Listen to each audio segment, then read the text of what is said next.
Shakti. I hope all of you have been tuning in to our BangaruAmmaGlobal YouTube channel regularly and enjoying our Divine Light series. The series 7 Phases of Development in a Human Life might just sound like a biology class, but trust me, it's much more. This series digs deep into reality, immersing one spiritually and peeling the various stages.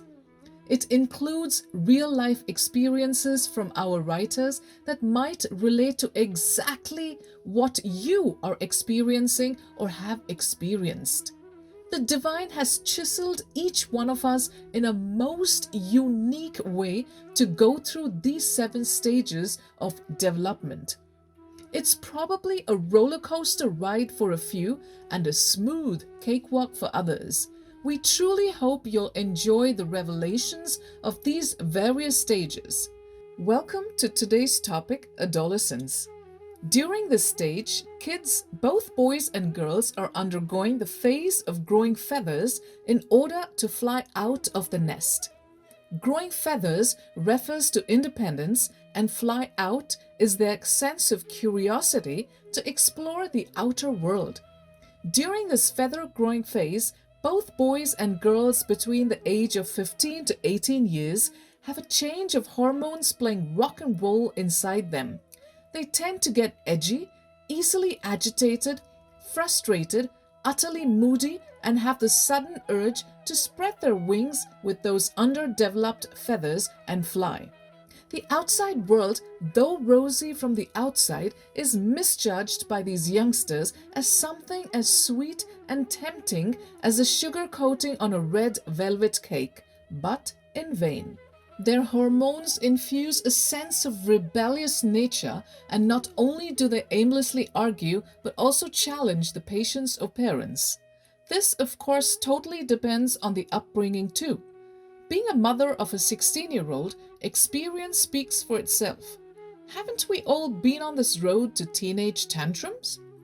During this period of transition between childhood and adulthood, there are big changes to the body, and how a young person relates to the world too changes. All those physical, sexual, cognitive, social, and emotional changes occur, bringing anxiety and anticipation for both kids and parents. But understanding deeper this phase and how to deal with it in a healthier manner can strengthen this bond of the child and parent. On this journey, as we travel through our kids' path of adolescence, we as parents do our duty by telling them, warning them, guiding and convincing them that the world is full of danger. The danger of drugs, abuse, and conniving people waiting like bloodthirsty vultures for vulnerable teenagers to come. All this makes no sense to the adolescent. School friends, movies, models, pop singers, and not to miss mentioning TV serials, whether it's English, Tamil, Hindi, or Kannada, plays a very influencing role in the thinking pattern of a teenager. How teenies love to ape a Kardashian or a K-pop band singer. I bet you would know better. We have 2 oracles from Amma that says, "You do not know what will happen tomorrow. You must feed and nurture your children with discipline and devotion," or bhakti. And in the olden days, only the wife of a house was aware of what was there in the house. The husband did not. These days, both husband and wife drink together without looking after the children. Aunts, older and younger, the maid, these people cannot raise the children. Only the mother who gave birth can raise her children with love and affection. In today's interview, we hear 2 mothers, Rekha and Sanjana, how they are chiseling their children, instilling into them the importance of prayer, meditation, and in general, faith in God. A mother is indeed the very first teacher of a child. Let's hear what they have to say. Om Shakti and hello to all of you. So good to see you all. Hey, thank you so much for accepting to do this interview for our BangaruAmmaGlobal YouTube channel. Really appreciate it. As I telephonically mentioned, we have brought forth a new series called The Seven Phases of Human Development. Right from infancy, early childhood, middle childhood, adolescence, early and middle adulthood, and old age, we will have stories, interviews, and much more. In connection with this, I have Rekha Manoj and her daughter Kushi and son Kush, a Jain family, close city. Rekha, I know you for years now, and you are a very spiritual person. How do you motivate your son and daughter to engage in prayer and meditation? Meditation and prayers are really a special aspects in our life. Without that, I think life is just incomplete. Through that, children can get a positive feeling in them. They can build a very good willpower, and it helps them to build karmas, good things, good aspects, whatever it is. In that way, I can motivate them by making them understand what is the right path and a wrong path in their life, so they can choose it in a better way. It also helps them to come out of the problems like anxiety, depression, which are very common you find in this age. So it really helps them to build them and make a great future for them. Excellent. So, Kushi, what do you think about what your mother just said? How important is spirituality to you? So I think ever since a kid, my mother kept insisting us about the importance about prayers and meditation and the impact that it creates in our life.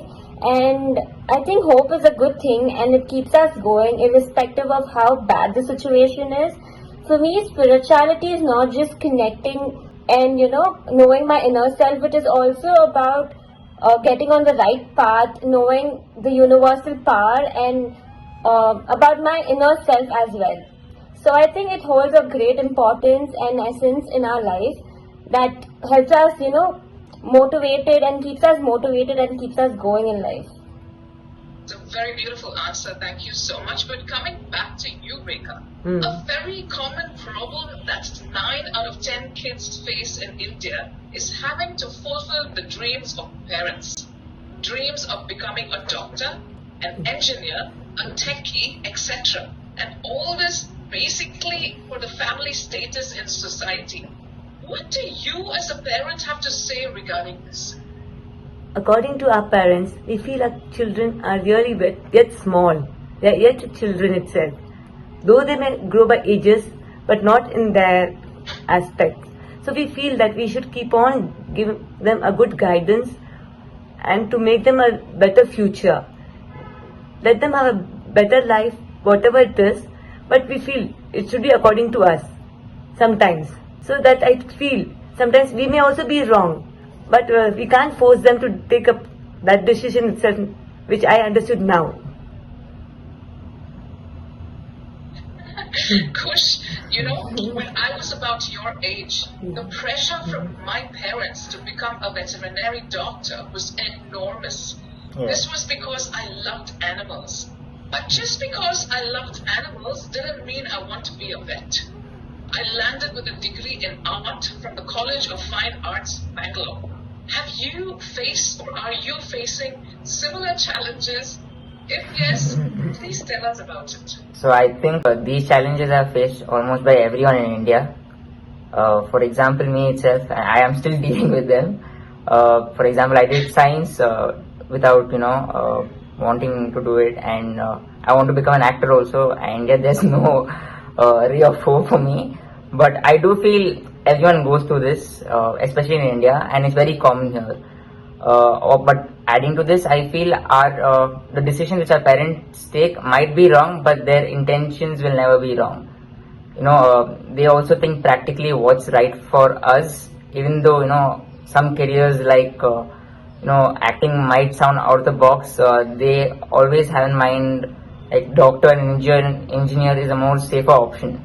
If you see the other society, but that's a very old school thought, which I believe will change in the future. And this is what it is. Thank you so much for that answer, Kush.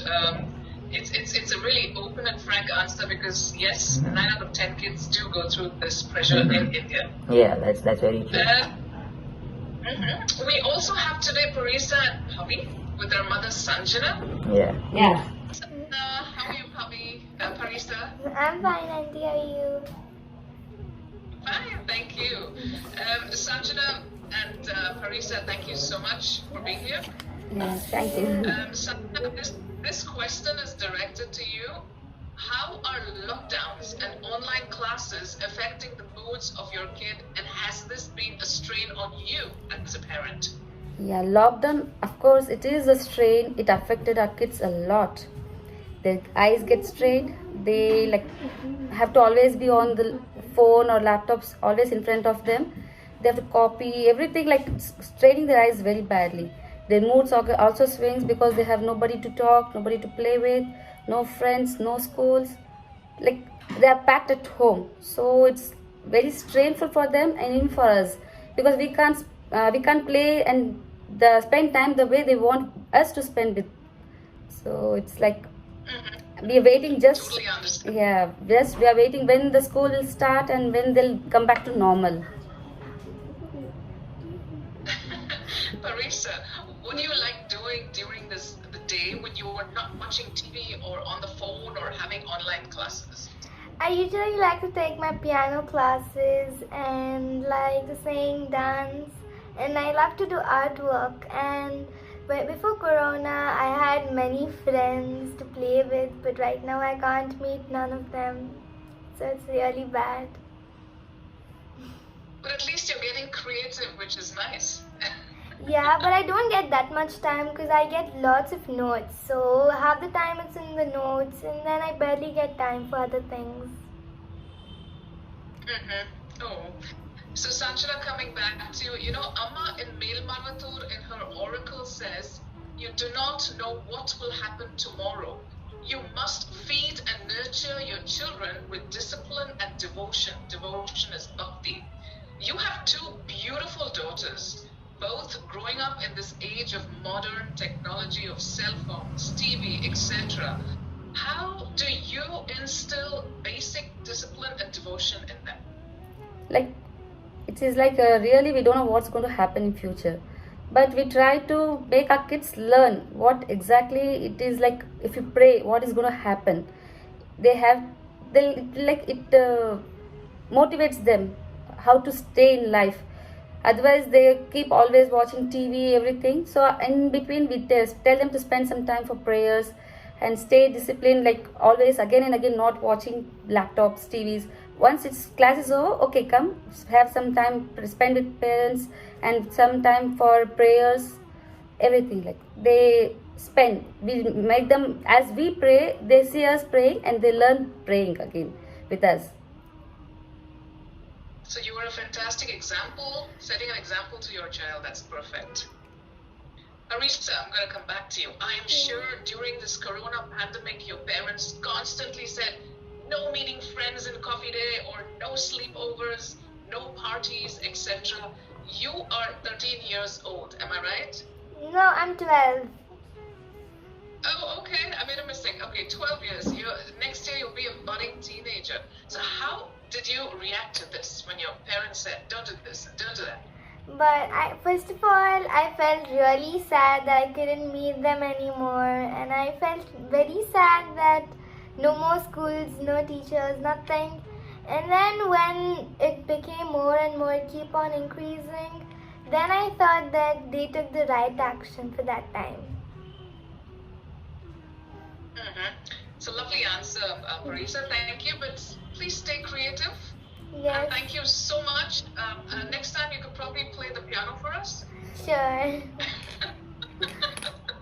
And give a big hug to your little sister, Pami, from me. Something else you would like to share with us before we end this interview? We would like to thank you first for giving us this opportunity and knowing more and interacting on this beautiful session. And I hope whatever you've got through this video will help and inspire others and teach them about the importance and about the real power of meditation and prayers. So, yeah. Hey, thank you so much. And so on behalf of BangaruAmmaGlobal YouTube channel, we thank you all for taking the time and doing this interview. Really, really appreciate it. Stay safe, stay healthy, and stay blessed. Thank Thank you you so so much. much. Although we parents are still tuned into the old school of thought, don't you think in today's 21st century we should broaden our perspectives and communicate more with our child or children? I question yet again, are we as parents digging our feet into the ground and stubbornly pushing our children into what we want them to do for our own selfish happiness? Or are we willing to change and allow our kids to do what makes them happy?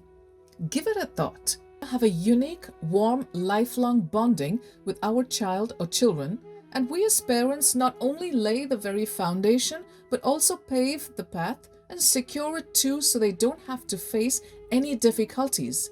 Keeping them spiritually motivated and inducing in them with the two most important tenets of Indian culture, which are human values and holism. Human values refer to moral, spiritual, and ethical values, while holism means oneness or unity. Amma too says, the education that you acquired in schools does not harmonize with a practical day-to-day life. Learning alone is not enough. Refinement and culture must develop. The mind must rise to higher levels. Concepts of worship of the divine, charity, home, and life are all for human lives only.